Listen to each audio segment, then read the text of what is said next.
Hi, folks. Let me try to share my screen. Also, good morning to the folks actually present physically. I wish I was there. Love the food in Singapore. All right, let's see.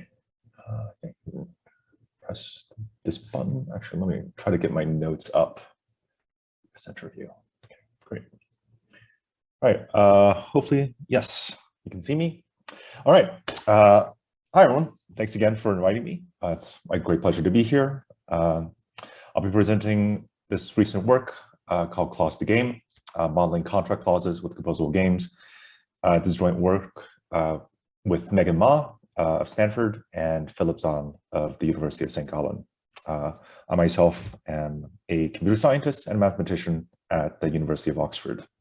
So maybe I'll start with that because this presentation comes with certain giant caveats, which is I'm very much a computer scientist. My collaborator, Philip, is very much an economist, and Megan, thankfully, has saved us by being an actual lawyer who's given us a lot of good advice on how to actually structure both this talk as well as kind of the paper and sort of like the code we're writing. But very much like this project came from a perspective of, let's say, like a law, computer science, and an economics perspective, rather than necessarily from a legal perspective. So maybe that'll kind of color the presentation going forward.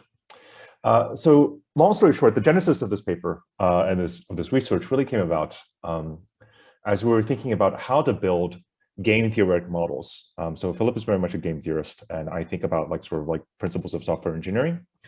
And we realized like when building game theoretic models of any type, not just for legal contracts, but for things like different kinds of institutional arrangements, governance models, you oftentimes need to import techniques and ideas from software engineering in order to make any of that scalable, just because it's very hard building anything beyond the simple prisoner's dilemma by hand.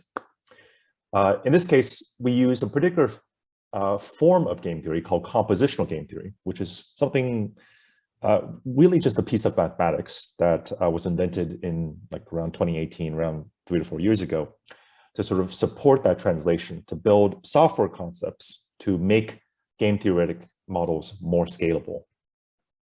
And the goal of this talk is to demonstrate the above on a set of real examples, in particular on a set of legal clauses from LawGood, which is a kind of law clause library that you can find online. So I'll also add an additional caveat. This is very much still a work in progress. We're trying to, part of the sort of reason for this is to build an actual data set of these contract models. And we're still very much kind of in the works, in the weeds of building this data set by, hand building as many of these models as we can. So the rough story here, and what Clause2Game kind of is based around is a really simple idea. As I mentioned before, like modeling legal contracts or any kind of institutional arrangement of even moderate complexity requires writing a lot of code. And when you're writing a lot of code, you should, as much as you can, try to adhere to what we think of as like tried and true practices of software engineering. In this case, software engineering will have things called software modules. And that corresponds roughly to things, that in contract drafting, you might think of as like clauses. Software engineering has these things called combinators, by which you stick together like certain kinds of objects like functions. And obviously, when you are composing a contract, you have these things. You have the ability to compose clauses by sticking them literally next to each other, perhaps, but there are obviously more complicated ways in which clauses can reference each other. I won't go through all of these, but kind of like to kind of understand the logic that we're approaching this from is really to sort of say like, how can we convert certain kinds of engineering practice that, foster scalable development of like trillion lines of code with, technically no errors. There's always hidden bugs somewhere, to the cases of clauses, especially like complex contracts in certain kinds of scenarios like mergers and acquisitions, where there are not only like really long and sort of complicated contracts with many clauses, but like multiple contracts that are interacting with a sort of very complicated context in which there are like certain kinds of analytic workflows, like complex data science sort of parameters, as well as regulatory considerations. So it's helpful in those cases to build kind of let's say like a more rigorous system for treating and dealing with these kinds of systems, with contracts as one component in these decision-making frameworks. So a little bit of background. So contract theory is the application of economics, including game theory, to the study and design of contractual arrangements. And there's a large and prior literature on this. Computational law, of the type that we're talking here, is the application of computer science, including software and AI, to the study and automation of aspects of the law. And I'm sure many people in this room, both virtually and physically, know a lot more about it than I do.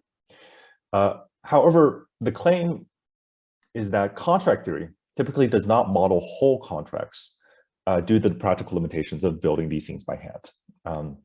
Nor does it address the institutional diversity, and it's like a reference to like the political science, the Austrian literature, of real-life contracts in the way that computational law does. And when I say computational law here, I'm specifically mean like things, for example, that the next speaker will talk about, these kind of like corpus-type linguistics, natural language processing of these kinds of contracts.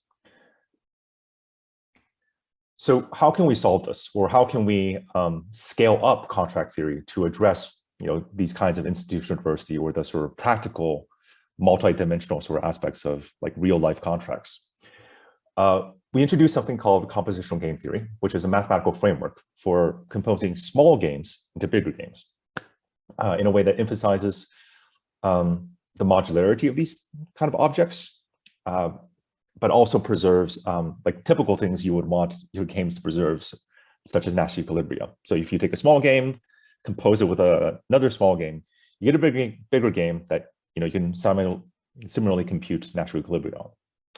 It's based on something called category theory, and I guess here I'm showing my cards. I'm a category theorist, which is a tool for building and modeling programming languages and other sorts of compositional systems.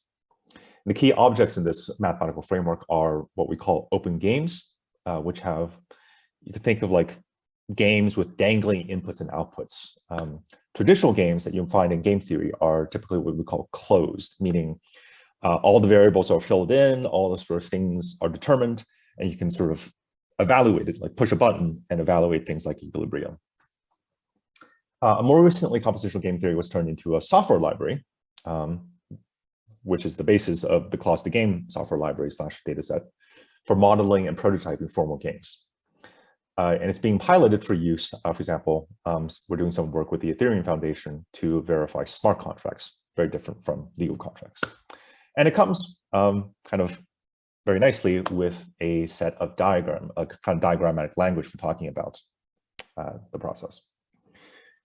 Just to sort of like clarify like what exactly is going on. So for example, this is a very simple simultaneous two-player game represented in the diagrammatic language that comes shipped with this theory. D1 kind of represents D1's x1 represents the decision of a player one.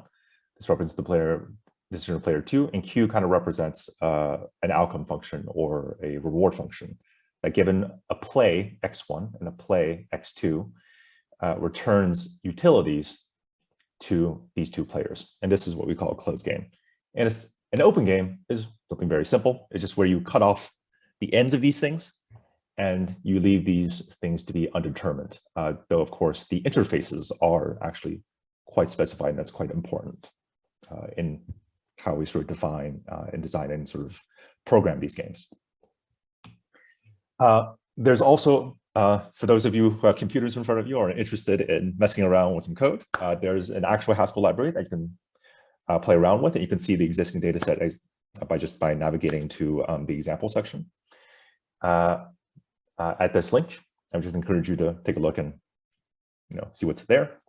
And kind of what's going on behind the hood when you choose this kind of representation is one of the main benefits is this compositionality of open games.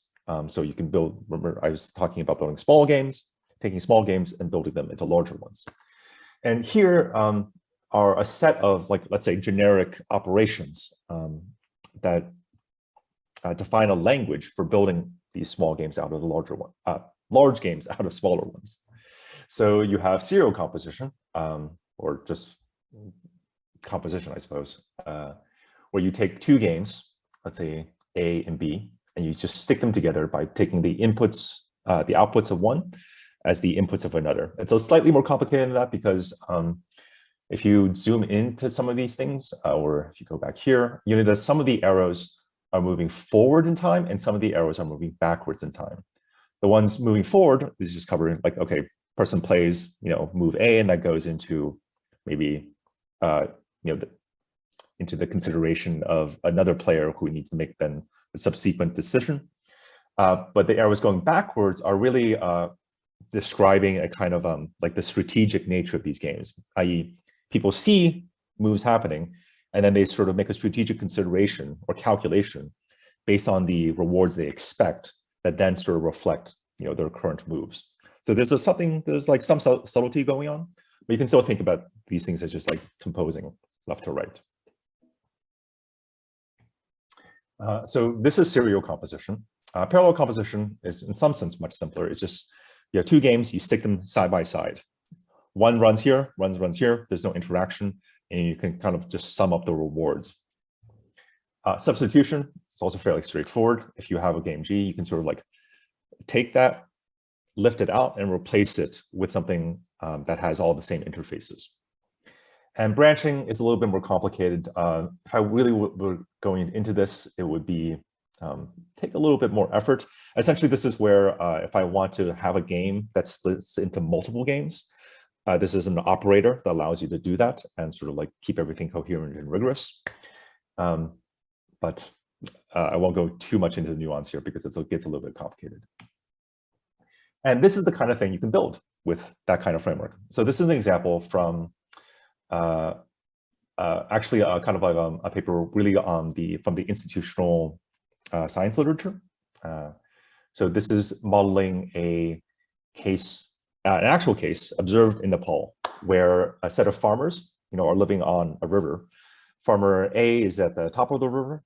Farmer B is on the sort of like in the middle, and then farmer C, and there's actually like multiple farmers.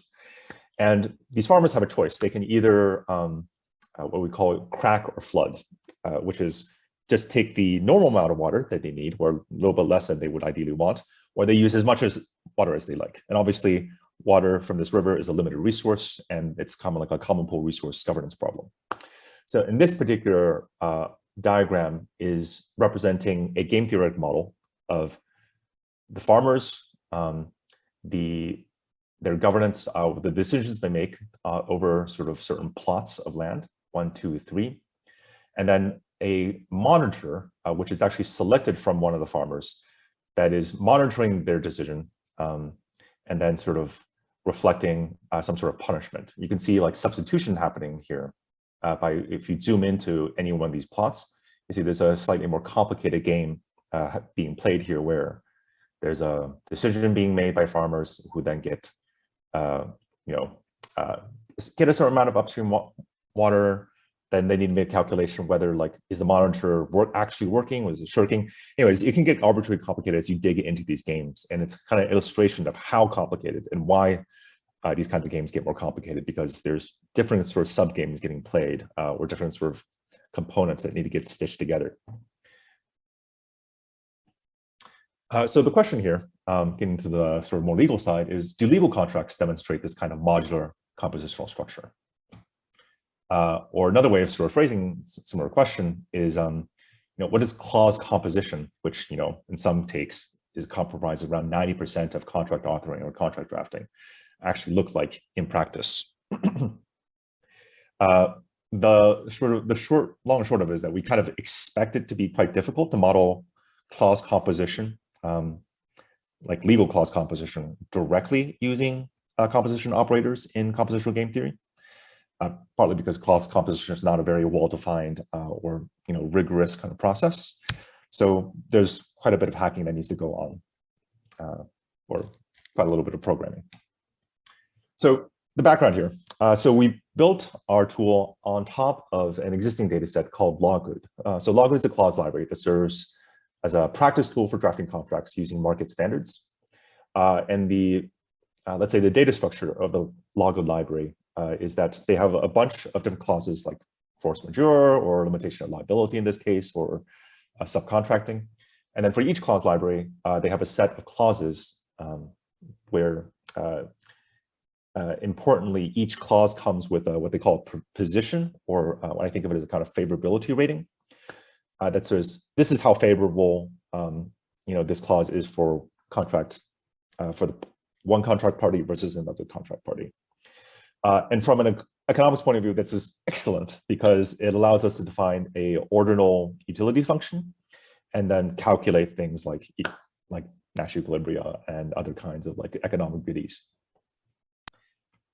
The Clause2Game library is similarly organized for any given clause category. There's going to be a set of clauses, and then for each clause, there's actually what we call a kind of tree of different open games.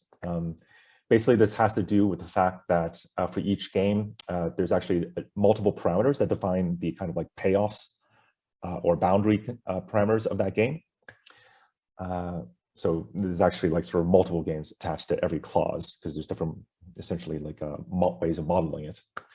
And then for each clause, there's a set of strategies and equilibria for that clause. And I'll shortly show a demo of the sort of library where you can sort of see what's going on there. But to sort of give you a sense, okay, yeah, there's actually code underneath the hood.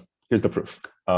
So if you have on the left a given sort of like contractual representation of this, of this particular clause, here's the actual full representation that we have built within Clause2Game for representing this particular clause of limitation of liability. Because I promised there were diagrams, you can see like obviously we're not expecting you to interpret this code in this short presentation, but you can see exactly what that kind of looks like in the diagrammatic version, where there's a given action taken by the, let's say, player 1 and player 2, or party 1 and party 2 here. There's a kind of damage function that calculates the damage. And then this damage is passed from this action taken box, which just summarizes what's going on here, to a liability settlement sort of regime. And then set regime 1 is a kind of like a parameter that just sets, this is the actual regime. This kind of controls the particular nature of the clause that's going on. To give you a kind of sense of what this looks like in the aggregate, going from the tree to the forest here, this allows you to, this kind of these clause models, along with the sort of combinatory language, allows you to explore spaces of these contracts, or spaces like, I'm going to sort of consider like this contract where it's like this clause and this clause, where this favorable clause that's slightly more favorable to like party A, and this one that's slightly favorable to party B. How do they sort of stick together? What are the actual sort of like, how do I say it? What are the sort of the synthesis of these clauses? So this is this particular diagram. It takes a little bit of explaining, but it's actually quite simple. It's just saying on the x-axis here, we have a kind of very simple syntactic representation of complexity. On the left here, we have like basic clauses. And as the clauses get more complicated, and all I'm doing is actually literally just like doing word count, they become, as you combine them into sort of larger contracts, they become slightly more complicated. Here are the aggregated contracts. And from the y-axis represents what I would think of as like these favorability calculations, whether they're more skewed or more balanced, like more balanced meaning neutral to all parties, or more skewed meaning favoring one party over another. It doesn't matter which party. There are major caveats here, but in the interest of time, I won't dwell too much on them, but I would love to cover any of them in the questions. And with that, let me try to share my collaborator's interview who gave a demo of this. First off, do you guys hear his sound? Is that working for folks? Give me a thumbs up, maybe. Okay, I think I'll just play.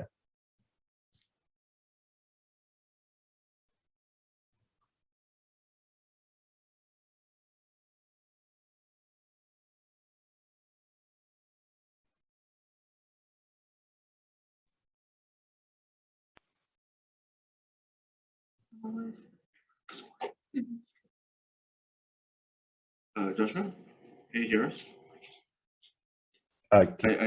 We don't hear the sound, unfortunately. You don't hear the sound. Okay. Yeah. How do I? This is unfortunate. Maybe you need to enable it in Zoom. Yeah. Like the audio sharing. To check. When you share the screen, you have, if you try to click, there's an option to share sound as well. Ah, I see. Yeah.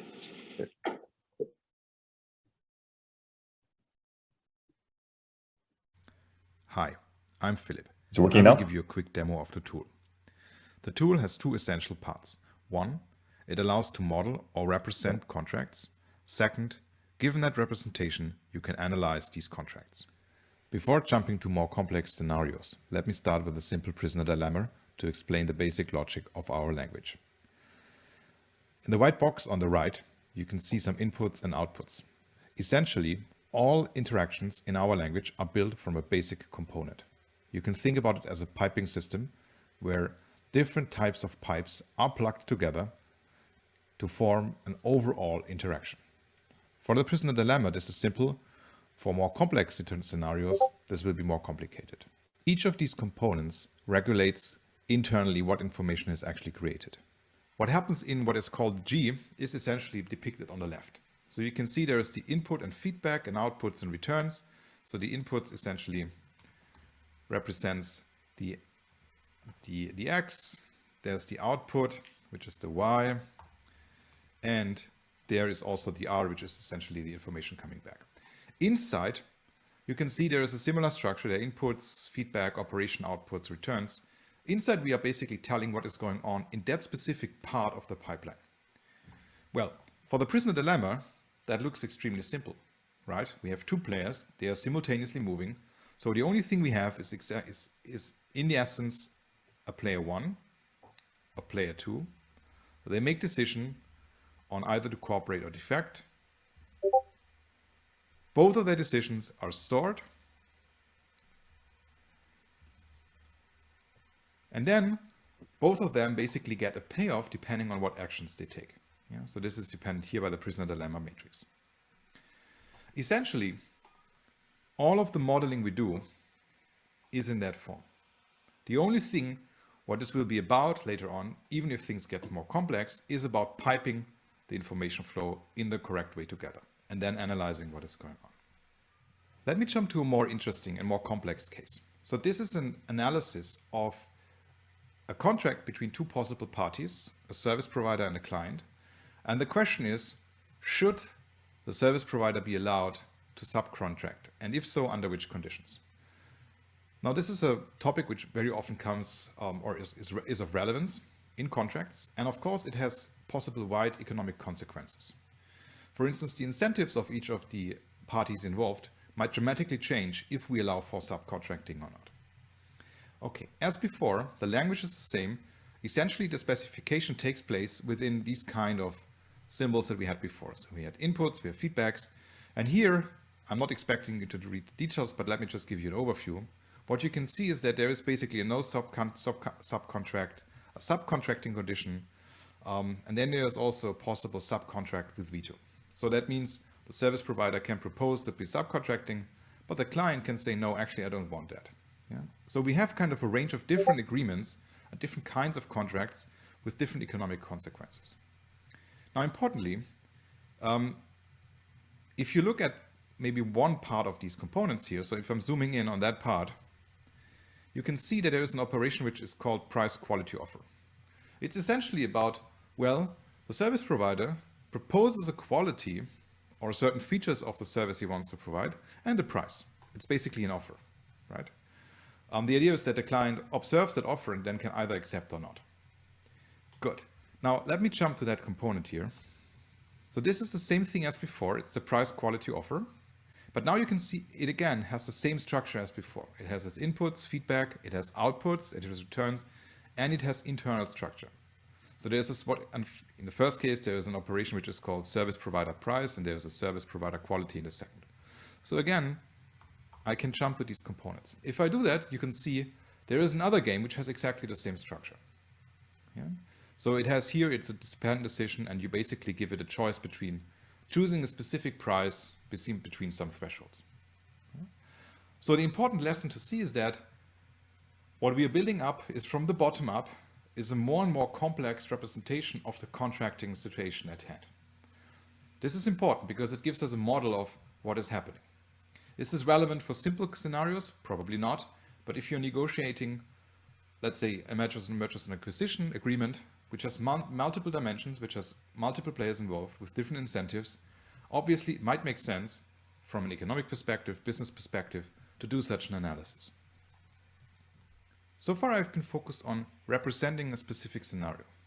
Now that's not the only part. The second part is that given that representation, we have basically piped together the overall scenario that you're interested in. You can also ask, what's going on in that situation? You might, for instance, ask, okay, suppose I have an idea what these different clients, the different players involved actually want to do. Is this actually beneficial for them? So that's another feature of the tool. You can query it and ask, given specific actions that I propose, or strategies if you like, do these strategies make actually sense? Or is there maybe a better action available? Are there actions that are problematic?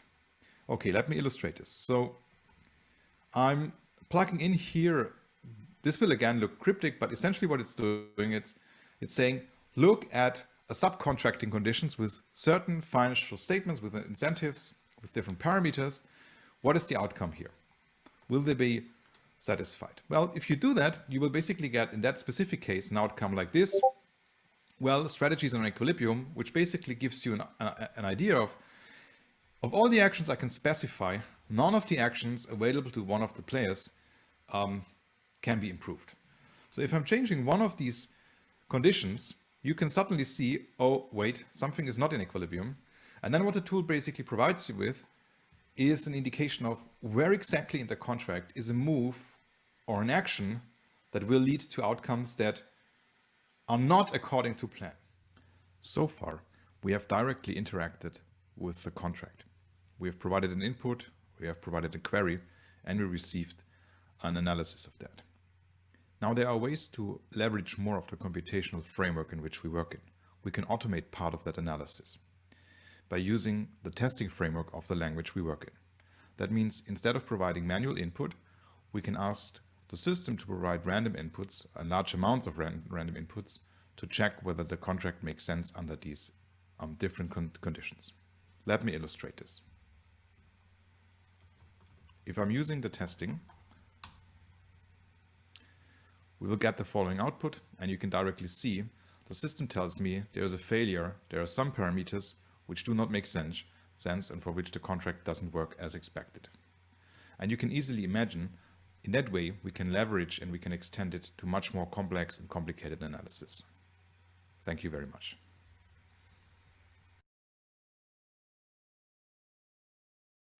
Okay, I think in the interest of time, I know we started a little bit late, but I also want to make sure, help the organizers a little bit. I can skip over the next steps in the discussion, but this roughly sort of what we're kind of gesturing at is an extension of, okay, so this entire talk in this paper is really about sort of converting software engineering practices to contract drafting, or the construction of contract models. Here we're trying to imagine, like, how can we use these contract models within the actual practice of contract drafting to get something that looks a little bit like contract engineering or contract development. I'm kind of curious what the people in this room, think about some of these questions and how, these kinds of contract models or microeconomic models can be used in the furthering of, I think, the questions that legal academics and lawyers are sort of considering. All right, with that, that is the presentation. Thank you very much for having me.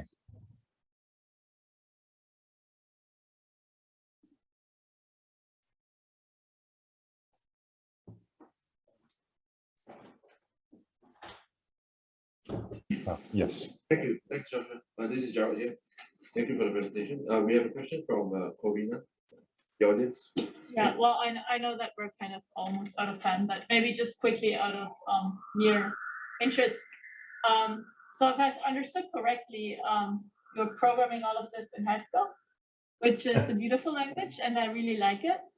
But I've never actually seen people do software engineering in Haskell, so maybe I just missed the community.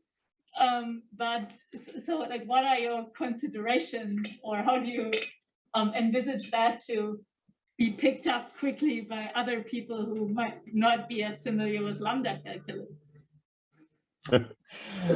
Good question. Okay, to be clear, Haskell is actually used in production because it actually is very, very fast. So in high sort of like, in projects that require that level of sort of like speed, Haskell is actually sometimes used. But no, we are not expecting everybody to be using Haskell. Very likely what we will be doing is like the software library is really intended to be consumed. It is making things easier, but it's still going to be consumed by people who are relatively specialized in this field. The ultimate goal is to produce really like this data set and then sort of work with Lawgood, which is like essentially our set of industry partners, to expose these models in a way that can be consumed by end users. And by end users, we include lawyers. I hope that makes sense. Long story short, we're not expecting lawyers or even like economists to be, economists we would expect, but not even like computational legal scholars to be using this. Well, I mean, even then, I guess like most people will know something like Python or R or maybe Java or so. So is it easy to expose like bindings to these languages, or would it just be all Haskell? We actually are. We just hired a research assistant to essentially make this. Well, it's still going to be in Haskell. The reason it's in Haskell is because it is substantially easier to program. Because like all this stuff is actually coming directly out of mathematics. Like the mathematics research is like 3 years old. So like in the context of math, that's like super, super new.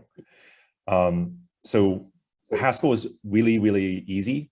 It's really convenient to interpret mathematical objects directly in Haskell because it's a very mathematical language, which is why we use Haskell. Yeah. Okay, I see. So this is really like hot off the presses kind of stuff in some sense. No, I totally see the point that it's beautiful if you're doing mathematical stuff because you don't need to translate that much. I would prefer to have it be Python too. I'll be totally honest.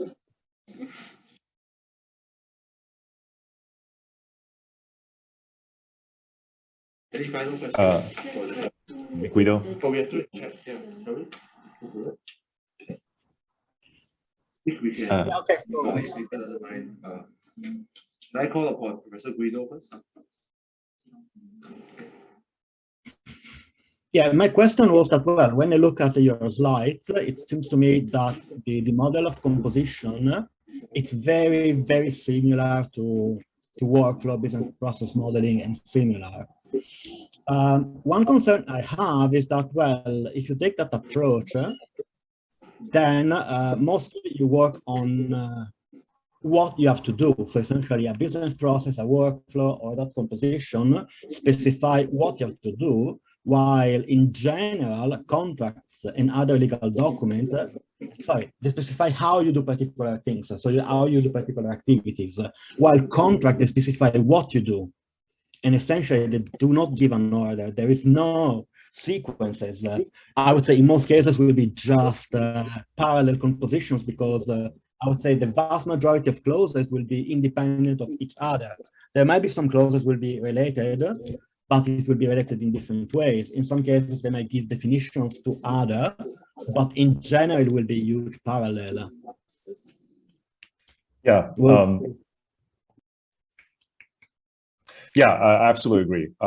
That is, we actually hope the vast majority of clause composition will be just parallel composition, because you would want that, just in the sense that lawyers plop clauses sort of one after the other in a way that they kind of assume is relatively independent. We would want those assumptions to be true, right? However, like in some cases, clauses do interact with each other, especially like oftentimes you'll have nesting of clauses where, you know, you have some sort of like, I don't know, like some sort of confidentiality clause. And then, you know, as part of tailoring that to a specific sort of client, you need to sort of throw in maybe like an IP clause within that clause, right? And that kind of tailoring does benefit specifically from like these other kind of combinators. And oftentimes that's where like a lot of the focus comes down to, because you start with these contract models or contract templates, and then you sort of like tailor on specific clauses that are relevant to the client. And those clauses typically require this kind of like more careful surgery. So that's where the other combinators would come into play, if that makes sense. But yes, on the whole contract level, we absolutely expect and are hoping that it will be just parallel composition, which honestly makes like the economic computations like so much easier and just simpler. I don't know if there's time. Yeah, we have time for one last question.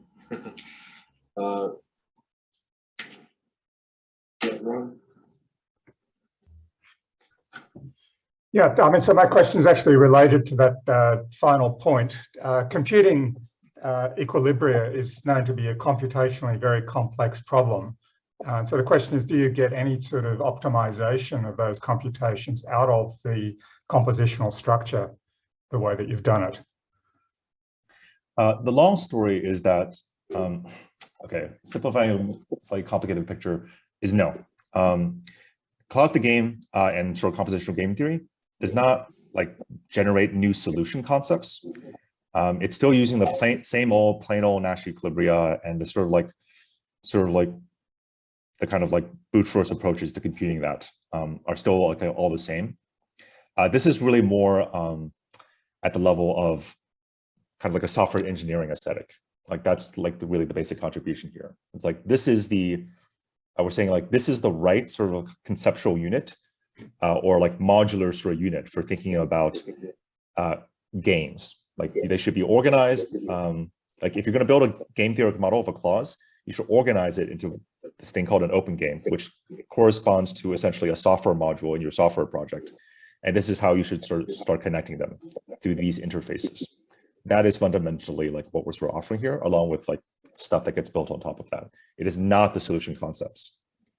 I'm not asking about the solution concepts. It's still for the same solution concept, say Nash equilibria. You might hope that the way that you compute Nash equilibria is also compositional, following the compositional structure of the way you've built the game. So you sort of do computations on the subcomponents in order to compute a global set of equilibria.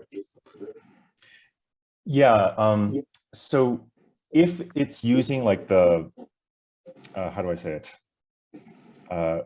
You know, like parallel composition or sequential composition, then yes, it will kind of like benefit from that sort of structure.